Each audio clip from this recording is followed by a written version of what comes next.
Estamos viendo en este tiempo lo que decíamos de restauración. Vimos el cuatrimestre pasado, es decir, las cosas del pasado que fueron clavadas en la cruz. Lo que Dios determinó en el pasado, por más grave, por más cruento, por más duro que haya sido, fue clavado en la cruz. Y si yo sigo viviendo en el pasado, nunca he sido crucificado juntamente con Cristo. Por eso cuando oraba la pastora decía, no puedo, es una cosa que no voy a dejar por ahí de decirla. Va a haber cosas que son realmente duras, pero si yo no voy empezando a entender en el Espíritu la vida que tengo en Cristo, se me va a ir literalmente la vida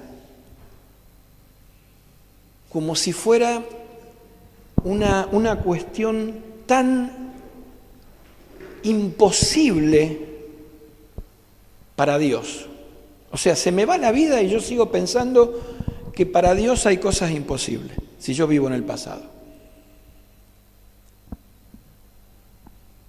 Y decir, el conformarme para decir, y bueno, es lo que me toca vivir, sigo en el mismo pensamiento del pasado. Entonces la restauración que Dios ha preparado para mi vida, yo no la disfruto.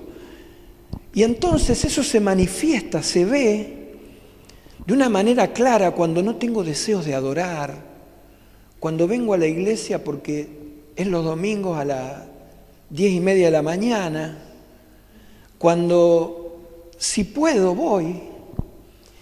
¿Cómo se manifiestan estas cosas? Y se manifiestan pensando esto, se manifiestan pensando que es mejor que me acompañe alguien que no tiene luz que alguien que tiene luz en mi vida.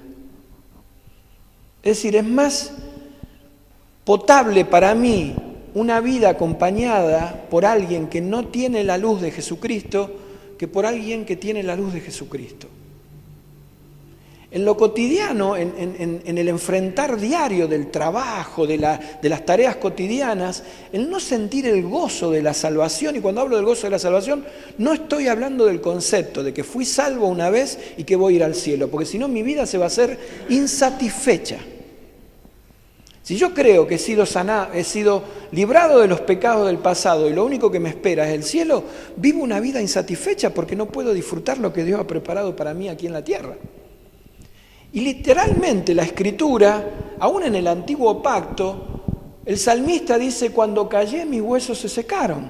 Aún en el entendimiento de la sombra de lo que había de venir, la palabra se levanta y dice, estoy seco si no hablo. ¿Cómo es la sequedad? La sequedad proviene en la enfermedad, en la tristeza, en no saber qué hacer o qué decir frente a las circunstancias de la vida, no tener un por qué ni un para qué. ¿Se da cuenta? El tema es más sencillo de la complejidad a la cual nosotros la llevamos, porque si tenemos la palabra establecida en el nuevo pacto, es decir, con Jesucristo, nosotros somos luz, somos sal, llevamos la paz. Benditos son los pies de aquellos que anuncian la paz. O sea, donde vamos llevamos algo que el mundo no tiene y que vos y yo lo llevamos, pero pareciera que estamos encubiertos. Es decir, lo encubrimos. ¿Por qué? Porque vivimos una vida que es una vida que no ha disfrutado la restauración. Es decir, el pasado todavía sigue gobernando sobre el presente. Porque el presente es nada más ni nada menos de lo que Dios te dijo en la eternidad. Que lo conociste cuando creíste en Él. Cuando vos aceptaste aceptar esa palabra que usamos tan sencillamente como si tuviéramos que aceptarlo, que se incorporó en el lenguaje evangélico de una manera tan sencilla que nosotros lo llamamos, yo acepté al Señor Jesús el 3 de febrero del 2000, y desde a partir de ahí cambió mi vida. ¿De qué aceptaste a quién? Vos pensás que Jesús, como hablamos, ¿no?, en la restitución de las cosas, Él necesita que nosotros lo aceptemos a Él. A ver, Cristo, sí, ahora te acepto. ahora me di cuenta que te tengo que aceptar. No, la esencia de lo que la palabra nos está hablando es, como decíamos el domingo pasado, nuestro creer empieza ¿dónde? Cuando nos arrepentimos. Entonces ya no hay una aceptación. A lo sumo será aceptarme lo que era. Ni siquiera es recibir a Jesucristo en tu corazón como Salvador personal. ¿Qué recibir qué cosa? Ah, vení, pasa ahora. Entrá, vení ahora que ahora está más o menos todo acomodado acá. El Señor nos está demandando a nosotros, nos está demandando que le sigamos. Él cuando llamaba decía, vení, seguime. Y la gente que hacía, dejaba todo y lo seguía. Porque la cuestión es esa. Es dejarlo todo. Si vos vas a recibir a alguien, vos vas a acomodar las cosas y vas a tratar de tapar aquello que no se ve. No, pero Él ve todas las cosas. ¿En qué medida? En la medida que vos entiendas que vas a hacer todo para que Él pueda ver. Porque si todavía el pasado sigue gobernando sobre tu vida, lo único que hiciste es recibirlo y aceptarlo, pero nunca te arrepentiste. ¿Se acuerdan que hablábamos el domingo pasado? Nunca hubo arrepentimiento, hubo remordimiento. Y el creer, como decíamos, comienza en el arrepentimiento, no en el aceptar a Cristo. Cuando yo me arrepentí, cuando yo me entregué. La cuestión sería, yo le entrego mi vida a Él. Entonces, cuando yo empiezo a disfrutar de esto, le voy a entregar el pasado y le voy a decir, yo quiero escuchar esa palabra que vos diste en la eternidad, cuando yo fui creado. Porque también hablamos, y todavía sigo pensando que hubo un abuso sobre mí, que yo fui abusado, fui abusada. Yo todavía sigo pensando en que mis padres me dejaron. Voy a sentir un estado de soledad en mi vida que va a ser igual que antes. Entonces Dios te va a decir, yo soy tu padre. Y que vos estés viviendo no es circunstancia de una violación o de un abuso o del abandono, sino es que yo te creé con un propósito. Cuando vos dejás todo en las manos del Señor, te arrepentís, Él pone lo que pensó en la eternidad para vos y para mí. Entonces allí sí, nueva criatura sos. Las cosas viejas pasaron y he aquí todas son hechas nuevas. Entonces, si son hechas nuevas todas las cosas, eso quiere decir que hay algo nuevo para mí hoy, tenga la edad que tenga. 6 años o 70. 89, lo que tenga, la edad que tenga. Necesariamente necesitas empezar a vivir lo nuevo que hay para tu vida. Nunca es tarde para esto. No hay un tiempo de tardía. No hay una cuestión, aún en la palabra que manipulamos nosotros de la lluvia tardía, la lluvia temprana, ni siquiera tiene que ver con nuestra vida. Nuestra vida está diseñada para que la vivamos en el tiempo que nos arrepentimos, empezamos a creer, entonces se activa en nosotros la palabra traída por Dios en la eternidad. Entonces esto nos lleva a empezar a pensar con madurez.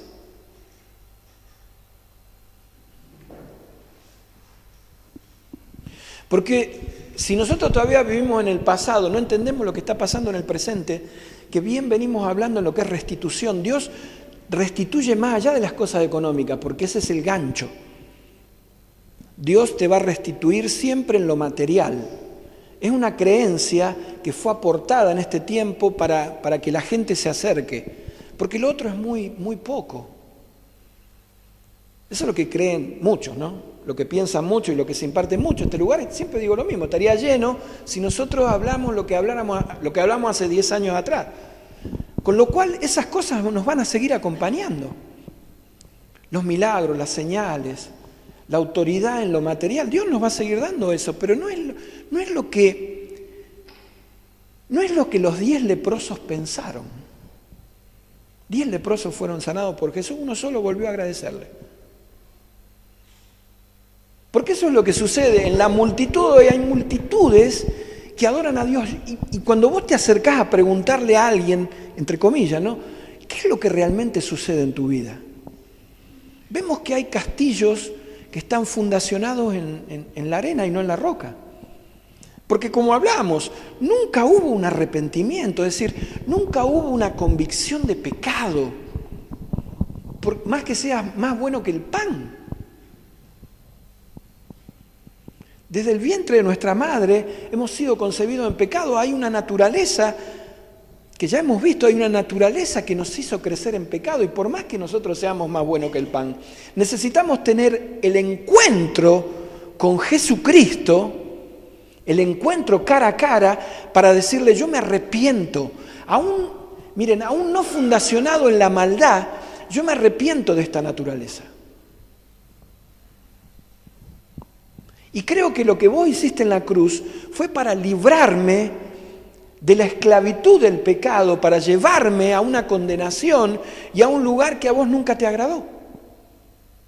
Y eso basta en un principio, pero no es suficiente, porque yo después en mi vida tengo que crecer. Y no crecer bajo un pensamiento de no puedo, no quiero, de doble vida que me va a llevar a la condenación. Tengo que decírtelo, porque nunca hubo algo genuino delante de Dios. Cuando hablamos de la condenación decimos: bueno, vamos a ir al infierno. No, la condenación ya está decretada en vida. El que no cree ya ha sido condenado. Esto no tiene que ver con dónde voy a ir al infierno. Es una condena. Pero no quiero irme allí, sino quiero terminar este tiempo sabiendo que Dios te ha dado una palabra que tenés que establecer en tu vida, y todavía estás a tiempo para hacerlo. Que no tiene que ver con vos y no tiene que ver conmigo. Dice la palabra que era una de las características que tenía Pablo, el apóstol Pablo, al hablar. Él decía: las cosas viejas pasaron y aquí todas son hechas nuevas. Porque el motivo de las cosas que yo hago no tiene otro nombre, solamente Jesucristo.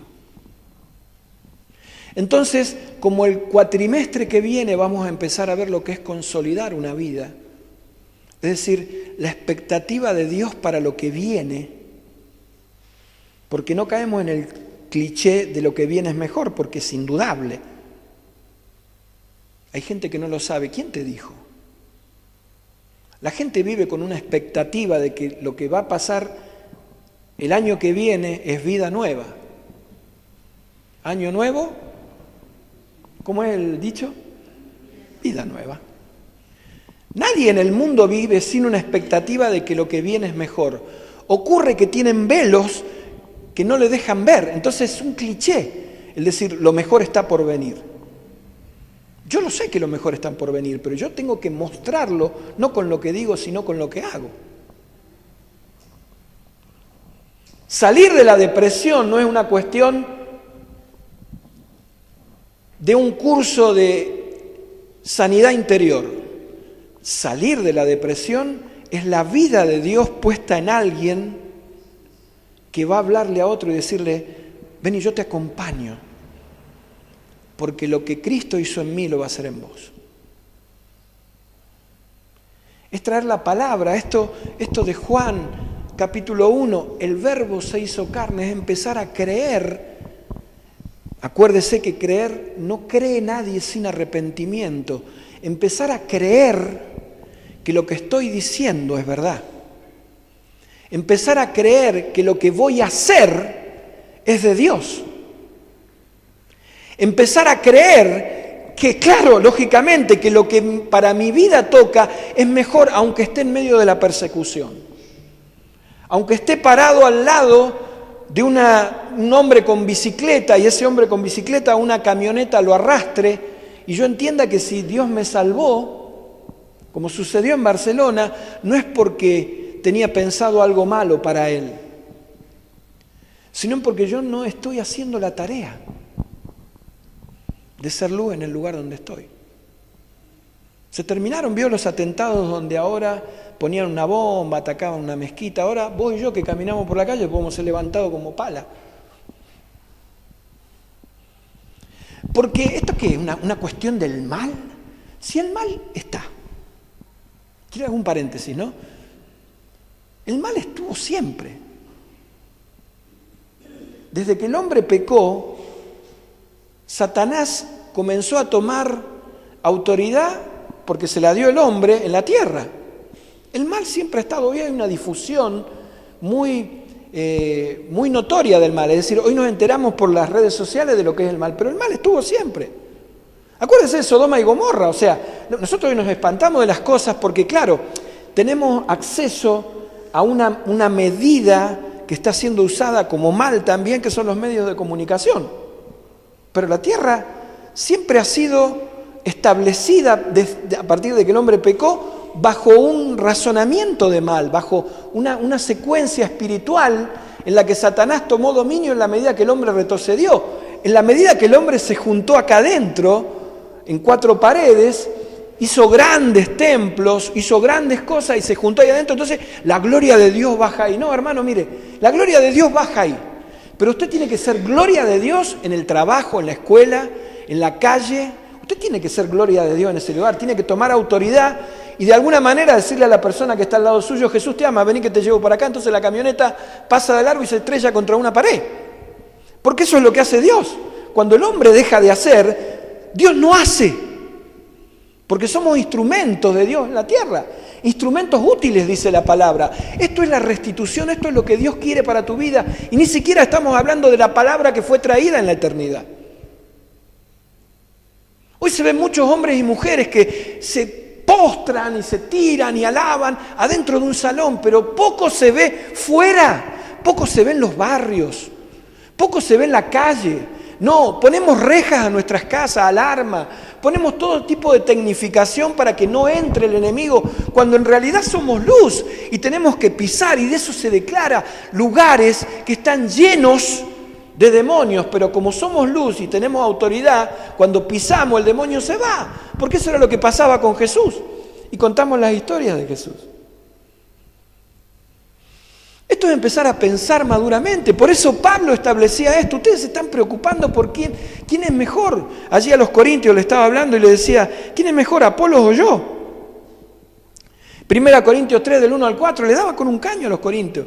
Después el escritor de Hebreo también le dice lo mismo. El concepto era: muchachos, hace tanto tiempo que conocen a Dios, que al fin y al cabo entraron en un ambiente de inmadurez. No han madurado, no les puedo dar alimento sólido. Ustedes se están preocupando, a los corintios les decía, por quién es mejor, Pablo o Apolo. A ver a quién seguimos, a Germán Palermo o a Cash Luna. ¿Quién es mejor? ¿Quién predica hoy? Fulano. ¿Está el pastor predicando? Sí, bueno, vamos. No está el pastor y no vayamos, ¿no? Porque ¿qué vamos a hacer? ¿Quién convoca? ¿Cristo o un hombre? Esto era lo que Pablo estaba hablando. ¿Qué es lo que hacía? Adelante, pase. Sí, no hay problema, Si estamos en casa, así que... ¿A quién estamos predicando? ¿A Cristo o me estoy predicando a mí mismo? Eso es lo que le dijo Pablo a los corintios. ¿Qué estamos esperando? ¿Que vaya a orarle al pastor para que se sane a alguien, o me levanto yo en autoridad y empiezo a orar? Yo empecé hace 4 días a orar por mi tobillo. Digo, no puede ser. Estoy por viajar y no puedo pisar. Antes de ayer no podía pisar. No podía pisar. Digo, ¿cómo puede ser esto? En el nombre de Jesús, digo, Señor, no tengo drama en que venga el dolor, pero voy a hacer tu obra. Y si la voy a hacer con dolor, la haré con dolor, pero tomar autoridad no significa que ore el pastor. Toma autoridad. Pero si tu vida está seca, no vas a poder tomar autoridad.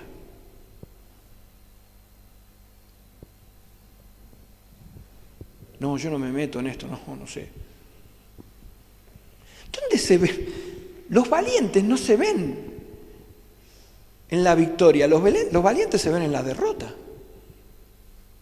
Los que se levantan en medio de las circunstancias adversas. Por eso dicen, los que arrebatan son aquellos que a Dios le gusta, es decir, aquel que va con autoridad. Todos somos guerreros. Yo a veces veo en las redes sociales, guerreros de Dios. ¿Cómo guerreros de Dios? Salí a la calle. Un guerrero de Dios no se va a enfrentar a trompadas con nadie en un lugar cerrado. Espiritualmente estamos hablando. Un guerrero de Dios sale a la calle a hacer luz en el lugar donde tiene que ser. ¿Qué voy a hacer yo? No sé, mire, el sábado que vienen los niños y yo tengo tanta... No sé qué voy a hacer. Mire, clave su rodilla y ore. Tiene una edad que no sabe qué hacer con los niños, clave su rodilla y ore. Pero tenés que estar seguro de que Dios te va a escuchar, porque si no va a clavar la rodilla y te va a doler. Si estás seco no te va a escuchar Dios, pero sea sincero en decir, ¿cómo no escucha Dios a los secos? No, Dios escucha al hombre que está hambriento. Hay cientos de miles de millones de hombres en este momento y mujeres que están pidiéndole cosas a Dios. En el mundo, en la tierra. Pero Dios escucha a los hijos. ¿Sabe por qué la naturaleza gime? Porque no se manifiestan los hijos, no se muestran los hijos. Porque desde que el hombre pecó, la naturaleza empezó a gemir. Ay, estamos destruyendo el planeta. No, quédese tranquila, no lo vamos a destruir el planeta. Eso es soberanía de Dios. Lo que hace el hombre es perturbar, porque escucha la voz de Satanás. ¿Se acuerdan aquellos que eran cristianos, pero eran israelitas? Se llamaban cristianos. Jesús les hablaba a ellos y les decía, ustedes son hijos de Satanás, ni siquiera son hijos de Abraham. Ellos se llamaban cristianos, ¿no? Por eso la palabra establece, no todo el que me dice Señor, Señor, entrará en el reino de los cielos. La restitución vuelve a traer la palabra de Dios traída en la eternidad. Pero en este tiempo el pensar maduramente, el establecer la madurez no es por cuanto ya lo vimos, es por cuanto más creo yo, sino es realmente por poder entender estas cuestiones. Va más allá de si yo voy a tal o cual iglesia, somos el cuerpo de Cristo. La palabra dice, no dejen de congregarse como algunos tienen por costumbre. ¿Por qué la congregación? Porque Dios habla de la misma manera en todas las congregaciones, pero Dios no se manifiesta en vidas individuales hoy. Voy otra vez. Dios no se manifiesta en individuos, Dios se manifiesta en el cuerpo de Cristo. Porque el Espíritu Santo antes, en el antiguo pacto, venía sobre personas. Hoy la iglesia es portadora del Espíritu Santo. Vos sos portador y yo soy portador del Espíritu Santo. Entonces, lo que Dios necesita en este tiempo es que el cuerpo, la iglesia, se levante. Pero no una iglesia por acá, en Rosario, en Córdoba, en Buenos Aires. La iglesia se levante. No necesitamos hacer cosas en el concepto natural nuestro de hacer cosas en unidad. Somos uno. Porque estamos con la iglesia que se reúne 7 pisos abajo en Turquía. 7 subsuelos, ¿se acuerda que contábamos 7 subsuelos? Porque los musulmanes los matan, entonces ellos van en un lugar 7 pisos abajo y se juntan allí. Estamos con ellos. Tenemos que juntarnos con ellos, gloria a Dios, si podemos hacerlo. Pero si no, hace la iglesia de Turquía lo que tiene que hacer y la iglesia de Talleres Sur lo que tiene que hacer y somos uno. Dios no se escandaliza por decir, ¡ay, qué tremenda campaña que hicieron! Mirá cuánta gente juntaron. No. Si Él lo vio eso. Jesús juntaba multitudes y Él mismo se apartaba, decía, esto no es más, pasaba desapercibido, no lo conocía, no iban las cámaras a verlo. Se podía confundir tranquilamente entre la multitud, porque no le movía otra cosa que hacer lo que el Padre le había dicho que haga. Y cada vez que podía lo decía. Esa debe ser tu palabra, mi amigo, mi hermano. ¿Estás haciendo lo que Dios te dijo que haga? ¿O estás perdiendo tu vida? Porque hay algo poderoso en hacer lo que Dios nos dice que hagamos. No es lo poderoso en lamentarte, no es lo poderoso en resignarte, no es lo poderoso quedarte en el lugar de angustia, de angostura en tu vida, no es ver las cosas que para vos, para mí son imposibles, no es ese lugar. Dios te dice, yo te di una palabra, salí de ese lugar, pero vos tenés que hacerlo. No te convenzas, cree. Y si vas a creer lo que no hiciste en tu vida, de arrepentirte, lo vas a tener que hacer, porque no se trata de declararlo. Ahora creeré. Yo les he contado a ustedes una de las características más grandes que hemos visto en todos estos últimos 10 años, es ver gente que nunca se arrepintió de nada porque está dentro de la iglesia.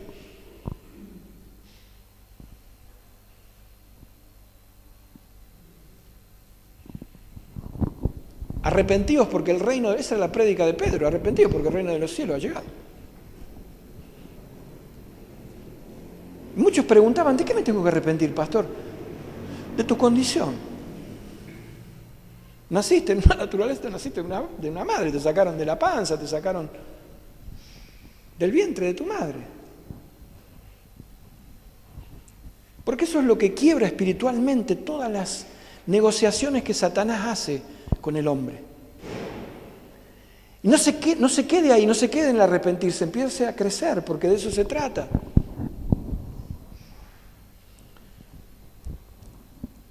Algo tan sencillo, si yo no me alimento, no crezco. Entonces, el quedarme en una condición que Satanás te la va a seguir diciendo. Y la culpa, permítamela que se lo diga, ya sabemos que él tiene todo, él es culpable y él lo sabe. Entonces, no le eche la culpa a él, porque él ya sabe que es culpable. Es más, le dice, te hace como en el Facebook, ¿viste? O como en el cosa, te hace así. Ya lo sé, macho. No le eche la culpa, no, esto es de Satanás, ya lo sabe, sí, ya lo sabemos que de él. La cuestión no es él. Porque nosotros tenemos nuestros pies encima de su cabeza, pero para el que cree, para el que se arrepintió. Porque si no va a ser un problema. Porque no recibo yo hoy lo que Dios tiene para mí. Todavía estoy empantanado en el pasado, entonces nada me va a ser restituido. Voy a luchar mi vida bajo un problema en la restitución, bajo un problema de recibir. Mire, el problema más grave que tuvo Judas fue que él vio todo lo que tenía que ver. Estuvo involucrado aún en todas las decisiones que tenía que estar. Participó de todos los milagros. Era un chico de los 12, era el chico 12, era el chico exitoso. Todos lo veían, todos lo escuchaban. Él tenía el manejo del dinero. Hacía y deshacía como se le cantaba la gana. Recibía la bendición y era bendecido, incluido adentro de los 12. Pero jamás se arrepintió. Jamás cambió su forma de vivir. Porque eso es arrepentirse, es cambiar y no hacer más. Aún los discípulos les costó 3 años y un poquito más el poder evidenciar esto. Ellos recibieron lo que nosotros ya lo tenemos con el diario del lunes. O sea, nosotros ya lo sabemos que cuando creemos, es decir, cuando nos arrepentimos, recibimos el sello del Espíritu Santo. Ellos tuvieron que esperar un poco más, se les hizo la espera un poquitito más larga, porque tenía que haber una manifestación de lo que Dios iba a hacer. Y allí sucedió en Pentecostés, que es irrepetible. Porque ellos tenían que ver cómo Dios se iba a manifestar, porque esperaban la palabra, que ya la tenemos en el diario del lunes, está en la Escritura. Recibiréis el Espíritu Santo. Tengan paciencia, tranquilo, va a venir Él, no quedarán solos.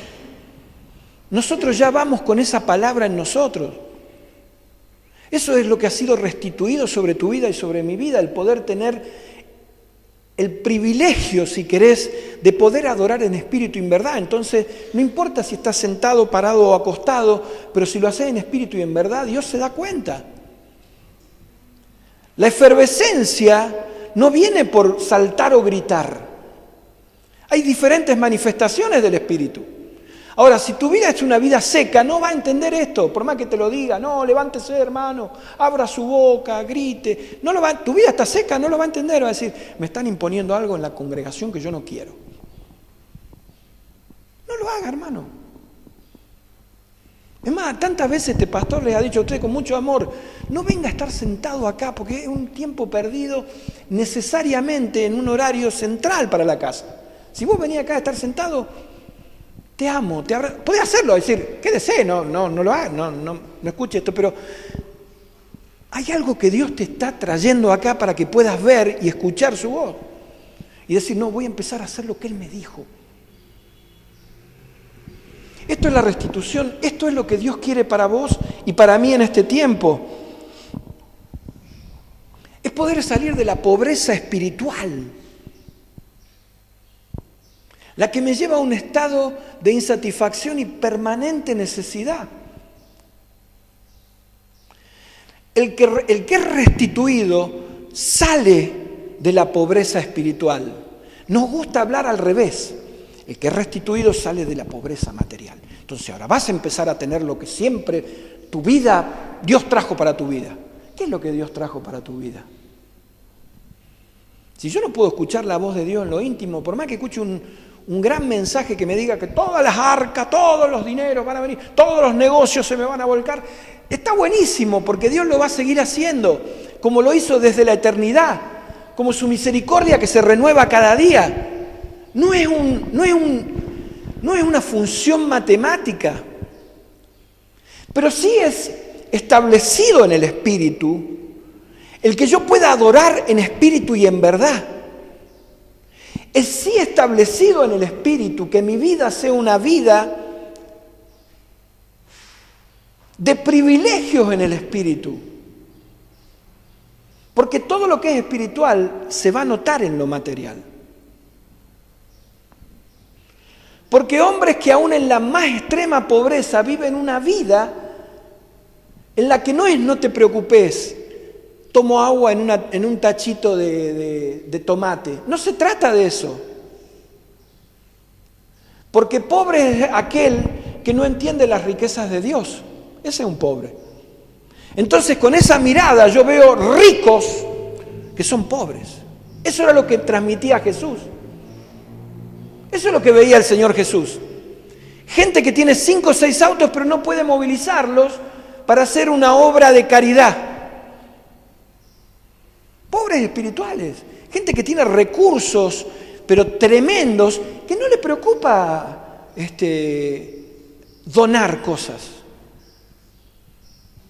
¿Qué lo diferencia a un tipo que es... Hay grandes empresarios que pero viven, porque económicamente les conviene, pero viven donando, es decir, ven dónde pueden poner dinero. De eso, ¿Jesús pensó en eso? ¿Dios en el cielo pensó en eso para la iglesia? No.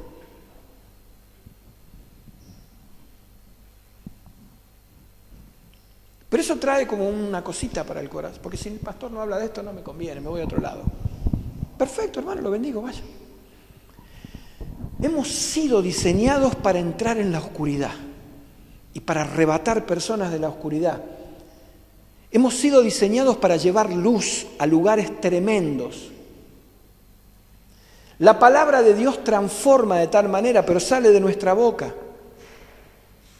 Porque no solo de pan vivirá el hombre.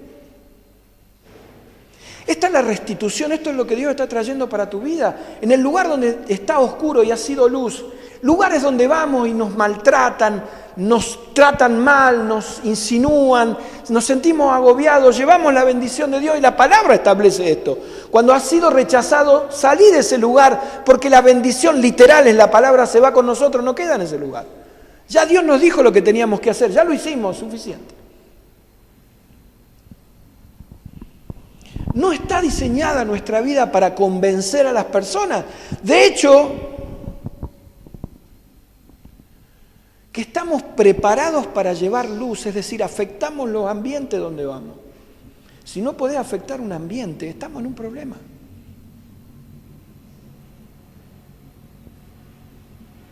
Porque hay sequedad. ¿Te sentís seco hoy? El Señor te dice, no puede ser esto porque yo soy la fuente. Y en tu interior va a correr un río de agua viva.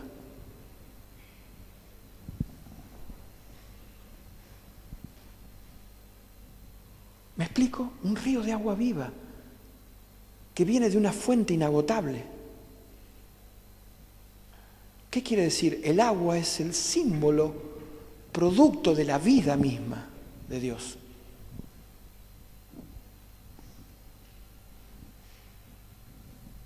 Usted tiene que sentirse inagotable. Yo me he sentido muchas veces sin fuerza.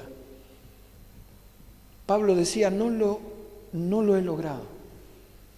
Pero como el torrente corría dentro de él, decía, una cosa sé, miro adelante, al blanco, a la meta, porque el torrente se lo impartía. entonces ya salía de sus fuerzas. Ya no se veía el Pablo imposible de cruzar el mar para llegar a Jerusalén y después tener que ir a Roma. Todo el mundo le decía, no vaya, te van a matar. Pero Dios me dijo que vaya. Entonces el torrente, el fuego que había, el agua que había en él y el fuego del Espíritu, pero el agua, el torrente lo hacía fluir, fluía. ¡Wow!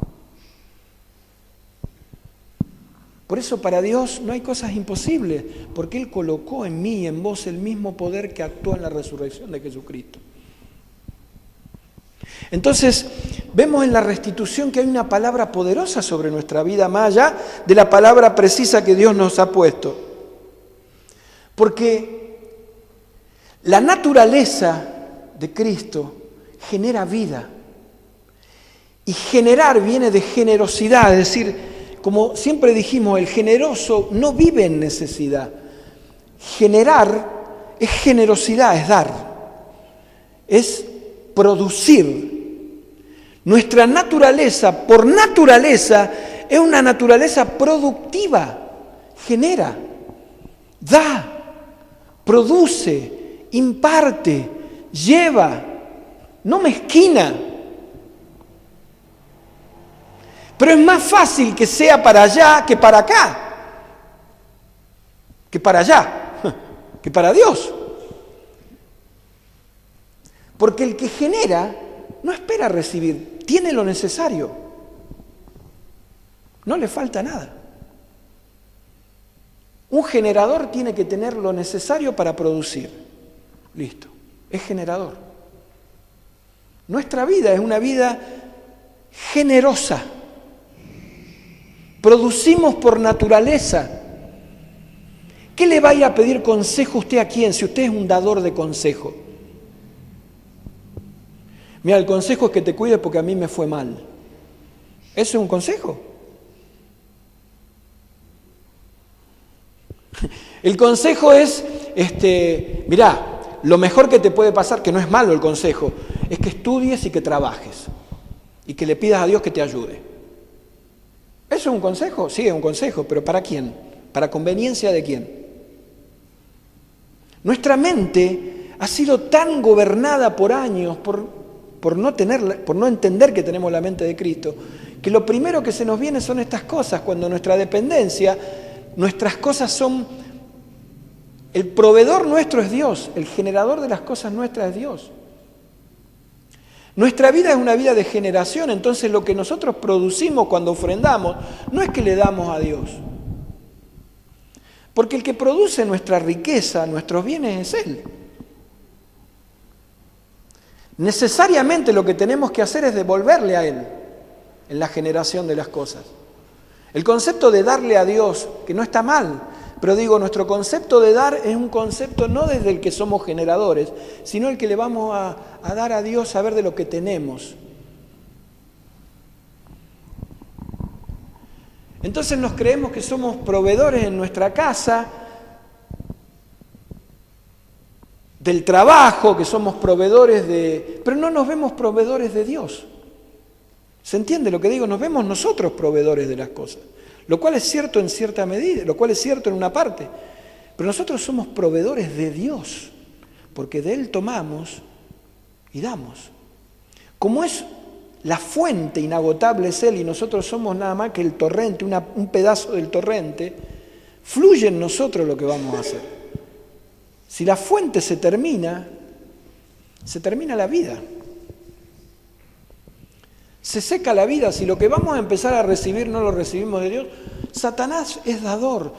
Dios le ha dado la función de la oscuridad, de dar en la oscuridad. El dar en la oscuridad produce negociación en Satanás, que fue una de las cosas que lo sacaron a Satanás de la eternidad, por tus negociaciones, por tus negocios, por todo lo que has tramitado y hecho con trámite fuera de mí en el tiempo. Este es el concepto espiritual, es que Dios lo saca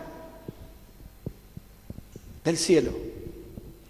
Y Satanás se sigue manejando con el mismo trámite en la oscuridad. ¿Cómo puede ser que haya personas que no tienen a Dios y sean tan ricas? Claro que sí, si tramitan con Satanás. ¿Se dan cuenta? No sé si se dan cuenta algunos. Pero Él en la oscuridad tramita con vos, tranza, y no te das cuenta. ¿Cómo tranza conmigo, pastor? Claro, cuando te quita tiempo para hacer lo que Dios te dijo que tenés que hacer, está transando con vos. No te das cuenta.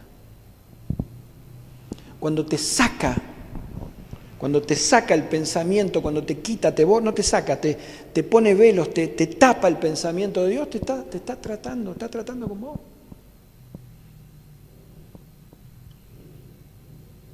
Cuando dejás de hacer lo que Dios te pide es porque de alguna manera has hecho un trámite con Satanás. ¿Cuál es, pastor? ¿Cuál será eso? Sin darte cuenta dejaste de hacer lo que Dios te dijo. Y eso le basta a Satanás. ¿Cómo se nota? Trabajás más y no te alcanza, saco roto. Buscás llenar vacíos con cosas.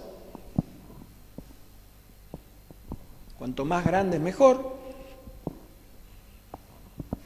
¿Está mal? No, mira hermano, perdóneme. Entiéndame el concepto en el que estamos hablando, porque si no, no estamos pensando maduramente. Estamos diciendo lo que ocupa el lugar de Dios. Cuando Dios no está, ocupan otras cosas el lugar. Póngale el nombre que quiera, trabajo, familia, póngale lo que usted quiera. Dios no restituye. Dios no trae lo que Él quiere para este tiempo, para tu vida, de esa manera. Nunca jamás en el pensamiento de Dios estuvo el pensar que tengamos necesidad, porque en Él están todas las cosas. Cuando Cristo fue introducido, cuando Cristo vino a la tierra, la palabra declara que por Él y para Él fueron creadas todas las cosas. Entonces no es suficiente lo que tenemos. La insatisfacción viene cuando nosotros no hacemos, no escuchamos lo que Dios nos dice. Va a haber mucha insatisfacción. ¿Sabe hasta dónde llega la insatisfacción? La insatisfacción no solamente es un estado depresivo. La insatisfacción tiene que ver con lo cognitivo, es decir, en algún momento se transmite y se lleva la enfermedad, se va al cuerpo. Entonces vienen los dolores, vienen los pesares, vienen los achaques, vienen las situaciones críticas de año tras año, tras año, tras año, tras año, y no tiene que ver con comerse una buceca y pasarse de la línea un día, sino que tiene que ver con aquella cuestión de seguir transando con el enemigo. Por eso hay una palabra de Dios traída sobre tu vida desde la eternidad y sobre mi vida. Hay una palabra que Él ha puesto por sobre todas las cosas. Dice Pablo hablando a los Corintios en la segunda carta, el capítulo 4, versículo 1 y 2, dice: por lo tanto, ya que Dios, en su misericordia, nos ha dado este nuevo camino, nunca nos damos por vencidos. Rechazamos todas las acciones vergonzosas y los métodos turbios.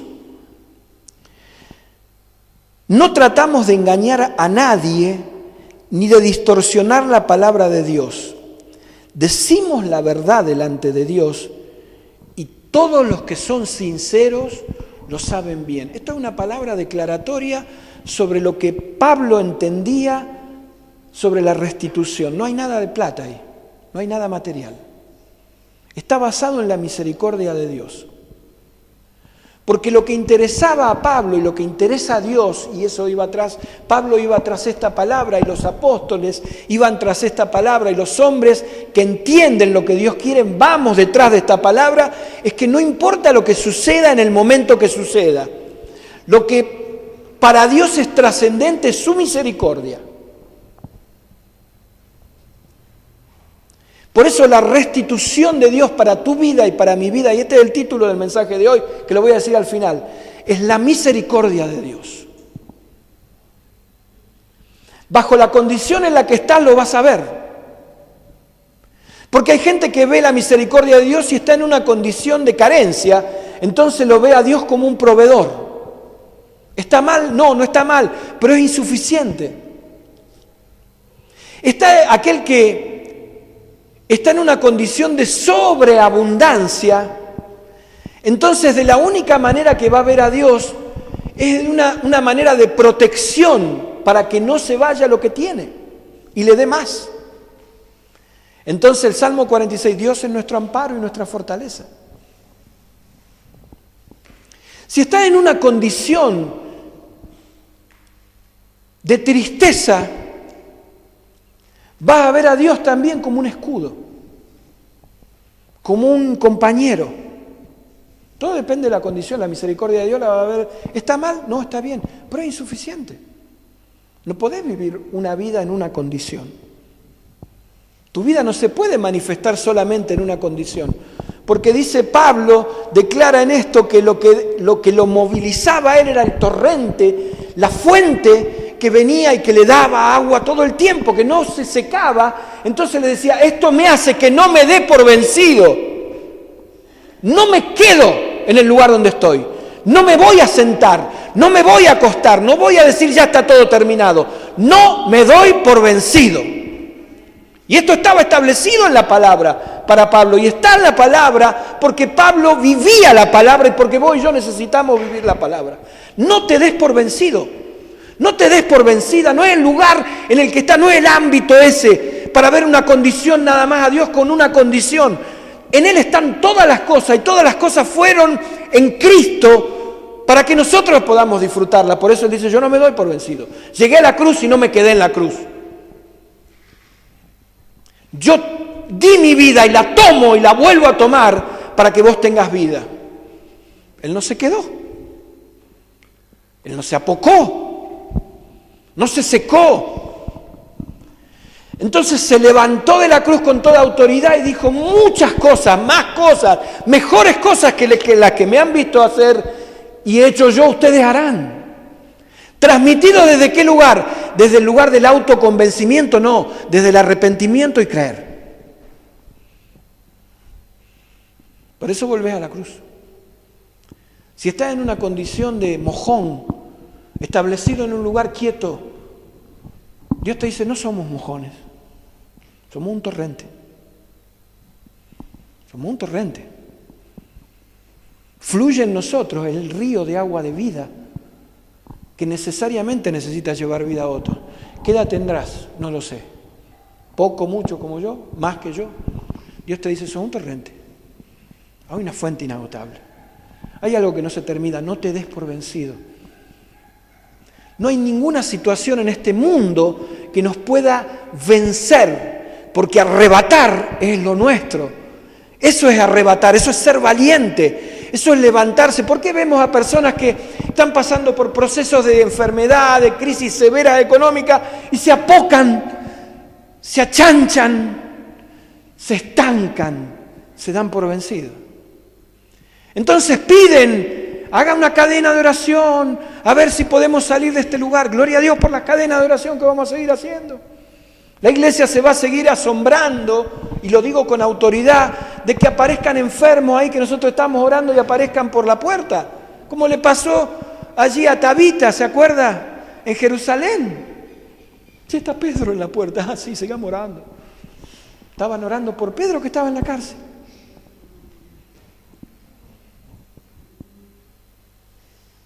No te des por vencido. Es la palabra de Dios. Vamos a participar de la cena.